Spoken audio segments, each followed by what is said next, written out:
Police भरतीचं diet घ्यायचं आहे ते पण कमी खर्चात, तर मी सांगते. हाय हॅलो नमस्कार, welcome to my YouTube channel. तर चला मी सांगते तुम्हाला आज डाएटबद्दल. डाएट घेत असताना डाएट हे आता खूप गरजेचं आहे, कारण की आपला परफॉर्मन्स आहे त्याच्यापेक्षा जर परफॉर्मन्स वाढवायचा असेल रनिंगमध्ये 1600मध्ये 100मध्ये किंवा गोड्यामध्ये आपल्याला पावर जर आणायची असेल तर आपल्याला डाएट हे घ्यावं लागतं. त्यांना हे काही जरुरी नाही की खूप महागडं प्रोटीन घ्यायचं किंवा पीनट बटर घ्यायचं किंवा वेगळे वेगळे जे प्रोटीन्स येतात ते घ्यायचे. हे काही गरजेचं नाही की घ्यावंच लागतं.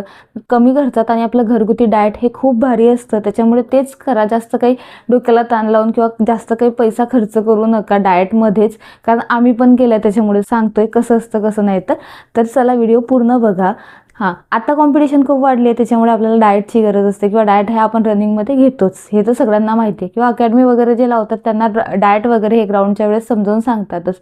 सकाळी जेव्हा तुम्ही उठता तुम्हाला ग्राउंडला जायचं असते, त्याच्या आधी थोडं कोमट पाणी करा, त्यात थोडंसं लिंबू पिळा आणि ते प्या. खाली पोट रनिंग करू नका. खाली पोट रनिंग तुम्ही रात्री जेवले असाल नसाल तरी चक्कर येऊ शकता किंवा आपल्याला गरगरतं, त्याच्यापेक्षा खाली पोट रनिंग न करता एक केळी खाऊन ग्राउंडला जा, म्हणजे तुमच्यात पावर पण वाढेल, ताकद पण राहील तुमच्यामध्ये ग्राउंड करायला. आता खूप जणांना असते खाली पोट रनिंग करायची सवय असते, काही काही जणांना तर जमतच नाही, पण ती एक सवय लावा की थोडंसं एक केळी तरी खाऊन जा, म्हणजे तुमच्या ताकद जशी ती तशी राहील पूर्ण इव्हेंट करेपर्यंत किंवा पूर्ण प्रॅक्टिस ग्राउंडची करेपर्यंत. थोडेसे चणे, थोडेसे मूग, थोडेसे मटकी, थोडेसे बदाम, हे सगळं घेऊन सगळं मिक्स जे कडधान्य असते, मनुके झाले, हे सगळे मिक्स करायचं. थोडंसं भिजवायचं म्हणजे वाटीभर होते ते कडधान्य. आपली रनिंग झाल्यानंतर खा. खूप कामाचं आणि खूप फायद्याचं आणि खूप फरक पडेल. जेवढं प्रोटीन पण नाही वाढू शकत तेवढं फरक याने पडतो. भिजवलेल्या कडधान्यासोबतच 4 अंडीसुद्धा खा. नंतर काय तर आपण जातो लायब्ररी वगैरेमध्ये, कोणी क्लासेसला अभ्यासाला जाते, जेवणाचा टाईम लय दूर असतो, 1:30 वाजता किंवा 1 वाजता साधारण सगळे जेवण करतात. तर तेवढ्या टायमात जर तुम्हाला भूक लागली तर खायचं काय, तर गुळ शेंगदाणे सोबत न्या किंवा फुटाणे न्या, म्हणजे कसं थोडंसं तुमची भूक तेव्हापुरती भागेल आणि ते आपल्या शरीरासाठी पण चांगलं आहे आणि आपल्या डाएटसाठी पण खूपच चांगलं आहे. तर तुम्ही ते खाऊ शकता. जेवण करताना जेवणात थोडासा राईस ठेवा. आणि हो, सर्वात मेन म्हणजे जेवणामध्ये तुमच्या सॅलेड ठेवा, म्हणजे ठेवाच, कारण सॅलेड हे आपल्या शरीरात चांगलं कामसुद्धा करते आणि आपल्याला ज्याला सीन पेनचा प्रॉब्लेम होतो त्याच्यासाठी सॅलेड हे खूप छान आहे. म्हणून सॅलेड जास्त प्रमाणात खा. आता खूप जणांना सवय असते 2 टाईम ग्राउंड करायची, सकाळी झालं तरी संध्याकाळी ग्राउंड करायचं.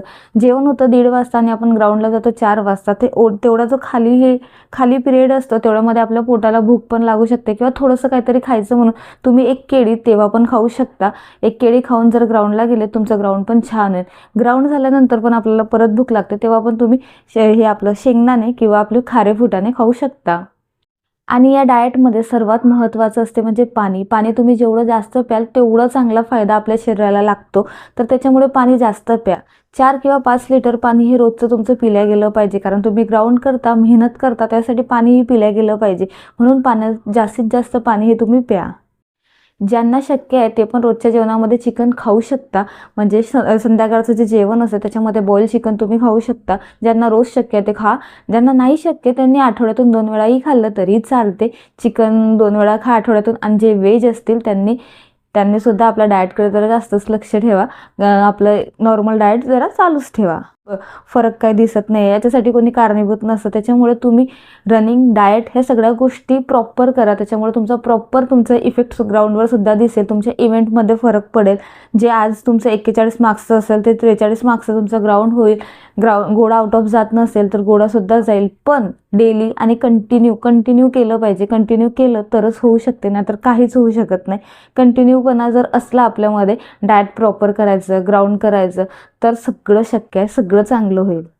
स्पेशली मुलींसाठी. खूप मुली अशा असतात की त्या खाण्यामध्ये खूप कमी खातात किंवा त्यांच्याच्याने प्युअर नॉनव्हेज खाल्ल्या जात नाही. तुम्ही एक काम करा, जे नॉनव्हेज खातात ते तर प्रॉपर खा, जे शेड्यूल आहे तसं खा. पण ज्यांना नाही जमत त्या आपलं कडधान्याकडे जास्त लक्ष द्या. चांगलं कडधान्य खा. नंतर शेंगदाणे, फुटाणे, त्याच्यासोबत गूळ हे लायब्ररीमध्ये अभ्यास करताना खा, म्हणजे तुमचं डाएट मेंटेन राहील. आणि जेवण पण चांगलं करा. जेवणात सॅलेड वगैरे ठेवा. आणि मुलींनो छान अशी ग्राउंडची तयारी करा. चला तर ब्लॉग आवडला असेल तर व्हिडिओला लाईक, शेअर, कमेंट नक्की करा. आणि माझ्या चॅनलला नवीन असाल तर सबस्क्राईब नक्की करा. चला तर भेटूया अशाच एका व्हिडिओमध्ये. बाय.